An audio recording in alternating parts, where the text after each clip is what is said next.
बिहार का दानापुर गांव। मुखिया की बेटी कमलेश्वरी की हल्दी की रस्म चल रही थी। कमलेश्वरी अपने माता पिता की इकलौती बेटी थी। बहुत लाड प्यार से पाला था उसे मुखिया ने। बेटी बड़े घर में जाकर राज करे, यही इच्छा मन में दबाकर वो अपनी बेटी के रिश्ते की बात एक बहुत बड़े घराने में चलाता है। कमला की सुंदरता पर मोहित होकर किसी जमाने में जमींदार रहे अखिलेश बाबू अपने बेटे कुलदीप के लिए कमला को पसंद कर लेते हैं। फुलवा, ये ले, ये हल्दी उपटन और पानी बेटिया के ससुराल से आया है। जल्दी से इसे हल्दी में मिला, फिर रस्म शुरू करते हैं। काकी की बात सुनकर कमलेश्वरी की माँ फुलवा जाकर बिटिया के ससुराल से आई शगुन की हल्दी घोल कर ले आती है। चारों ओर चहल पहल थी। ढोलक की थाप पर औरतें मंगल गीत गा रही थी। जैसे ही हल्दी की रस्म शुरू होती है, कमलेश्वरी जोर जोर से चीखने लगती है। ये क्या लगा दिया मेरे पूरे बदन में? ऐसा लग रहा है जैसे किसी ने खाल खींच ली हो। बहुत दर्द हो रहा है माँ। कमलेश्वरी के जोर जोर से चिल्लाने पर उसको हल्दी लगा रही औरतें उसे ले जाकर पानी से उसका सारा शरीर धोने लगती हैं। हाय राम, ये क्या हो गया मेरी बिटिया को? ऐसा लगता है जैसे किसी ने कांच पीसकर हल्दी में मिला दिया हो, लेकिन कौन करेगा ऐसा काम? कमलेश्वरी के बदन पर जहां जहां हल्दी रगड़ी गई थी, वहां पर लाल धब्बे हो गए थे। दर्द से दुल्हन बुरी तरह छटपटा रही थी और उसकी माँ और बड़ी माँ उसके घावों पर मलहम लगा रही थी।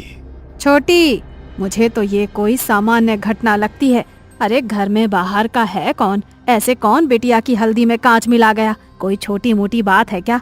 अरे वो तो शुक्र है कि मुंह पर नहीं लगाया था, वरना पूरा चेहरा बिगड़ जाता बेचारी का। मेरा तो दिमाग ही काम नहीं कर रहा है जीजी। कौन हमारी कमला से जलेगा? इसने क्या बिगाड़ा है किसी का? शादी ब्याह का माहौल था। दोनों देवरानी जेठानी वैसे तो इस घटना से अंदर तक डर गई थी, लेकिन फिर भी इस समय कुछ भी सोचने के लिए उनके पास ज्यादा समय नहीं था। 2 दिन में कमला की शादी थी। घर में ढेरों मेहमान जमा थे। उनके खाने पीने की व्यवस्था करने के अलावा दोनों देवरानी जेठानी को तमाम रस्में पूरी करनी थी। इसलिए इस बात को यहीं दबाकर वो शादी की तैयारियों में जुट जाती हैं। अगले दिन सुबह, माँ, कमला के ससुराल से शादी का जोड़ा और शगुन आया है, जाओ जरा देखो तो। एक बड़ी सी गाड़ी से 2 नौकर जैसे दिखने वाले आदमी गाड़ी से नीचे उतरते हैं और बड़े से थाल में लाल रंग के कपड़े से ढका हुआ शादी का शाही जोड़ा और गहने कमला की माँ फुलवा को सौंप देते हैं। बड़ी माँ ने संदेश भिजवाया है, शाम के समय दुल्हन को यही खानदानी जोड़ा और गहने पहनकर तैयार होना है। और हाँ, उन्होंने खास एक बात का ख्याल रखने के लिए हिदायत दी है कि इस जोड़े पर किसी की भी बुरी नजर ना पड़ने पाए। वो काली नजर और अपशगुन जैसी बातों पे बहुत यकीन करती हैं, इसलिए खास तौर पर इस जोड़े को एहतियात से रखने को कहा है। आप फिक्र ना करें, कमला और उसका ये जोड़ा अगले 2 दिनों के लिए हमारी अमानत है। हम पूरा ख्याल रखेंगे। फुलवा वो बड़ा सा थाल लेकर तेज कदमों से अपने कमरे में जाती है और एक बड़े से संदूक को खोलकर पूरा थाल ऐसे ही उसमें रख देती है। पूरा दिन शादी का भाग दौड़ में बिताने के कारण फुलवा को याद ही नहीं था कि उसने कमला को उसके ससुराल से आया जोड़ा दिखाया ही नहीं है। अगले दिन दोपहर 4 बजे, फुलवा, अरे कमला को तैयार करने का समय हो गया है। इसके ससुराल से जोड़ा आया था ना, कहाँ रखवाई हो? जाओ ले आओ। चूड़ी पहनाकर हम शगुन कर देते हैं, उसके बाद इसकी सहेलियां मिलकर उसको सजा देंगी। मेरे तो ध्यान से ही उतर गया है जीजी। एक बार खोलकर देखा भी नहीं मैंने कि उन्होंने क्या क्या सामान भिजवाया है। फुलवा तेजी से पल्लू अपनी कमर में खोसते हुए अपने कमरे में जाती है और संदूक खोलकर वो थाल लेकर सीधा कमला के कमरे में पहुंचती है। ए छोटी, ये क्या भिजवाया है इसके ससुराल वालों ने? अरे दिमाग तो ठिकाने पर है। ये लाल रंग के शगुन के जोड़े के साथ काले रंग की चूड़ियां कौन भिजवाता है? अरे ये तो अपशगुन होता है। कहने को तो इतने बड़े लोग हैं, लेकिन क्या यही समझदारी है इन ऊंची हवेली वालों की? अरे नई दुल्हन को काली चूड़ियां कौन पहनाता है भला? हाँ जीजी, ये सब मैं क्या जानूं। अब इसके ससुराल से आया है तो मैंने तो ऐसे का ऐसा ही उठाकर संदूक में बंद कर दिया था जीजी। अब हो सकता है बड़े लोग हैं, उनके कुल में कोई परंपरा हो नई दुल्हन को काली चूड़ी पहनाने की।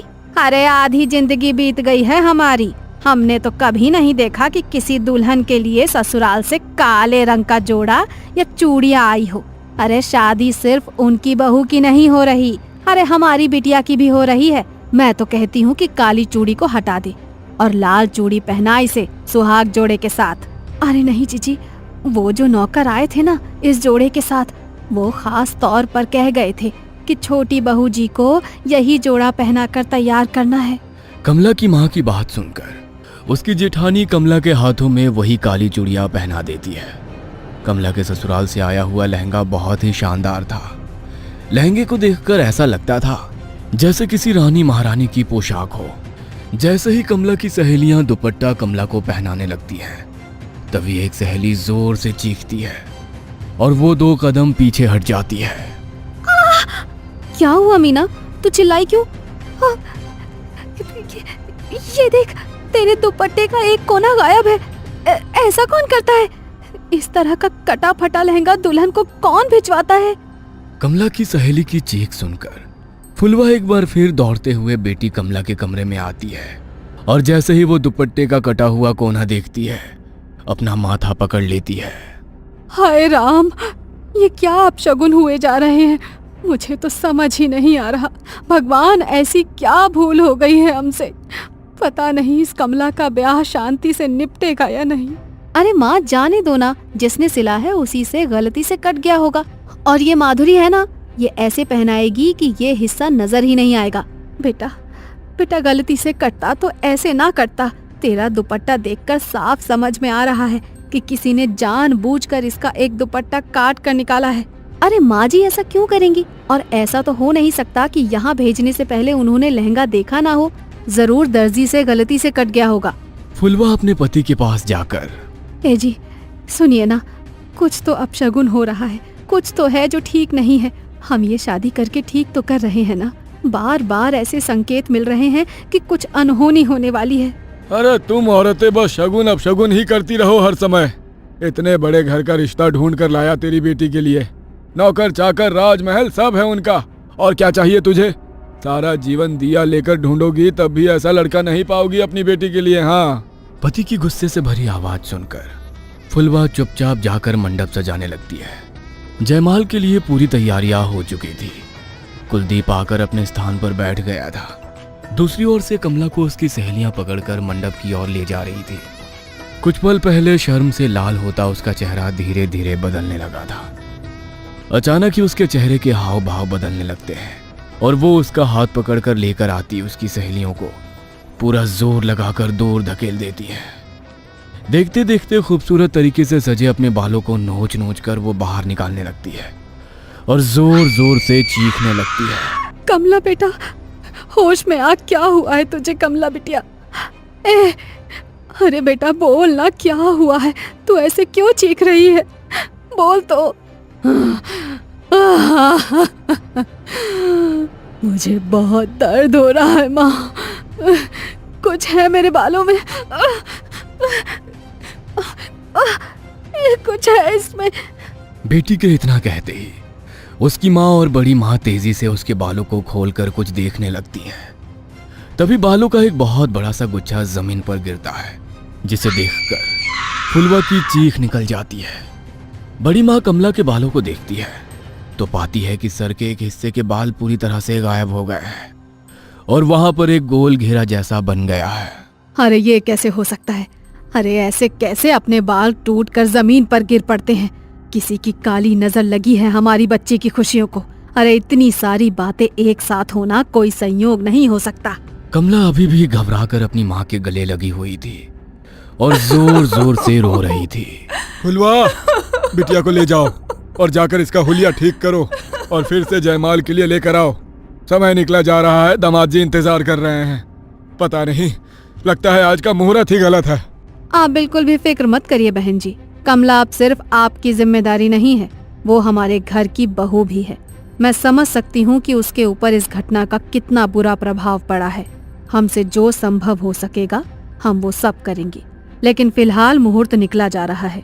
शुभ मुहूर्त पर शुभ काल कर लेते हैं। बाकी बिटिया की मानसिक स्थिति का हम हवेली में पूरा ख्याल रखेंगे। और हाँ, बात को ऐसे ही जाने नहीं देंगे, आप बेफिक्र रहिए। अपनी सास शशि की बातें सुनकर कमला थोड़ी शांत हो गई थी। ब्याह का सारा उत्साह छू हो गया था और बुझमन से ही कमला मुरझाए चेहरे और बिखरे बालों में ही कुलदीप के गले में माला डाल देती है। फेरों के बाद 1 मिनट ठहरे बहन जी, क्या काले रंग की चूड़ियां बेटी को पहनाने की आपके यहाँ कोई रस्म है क्या?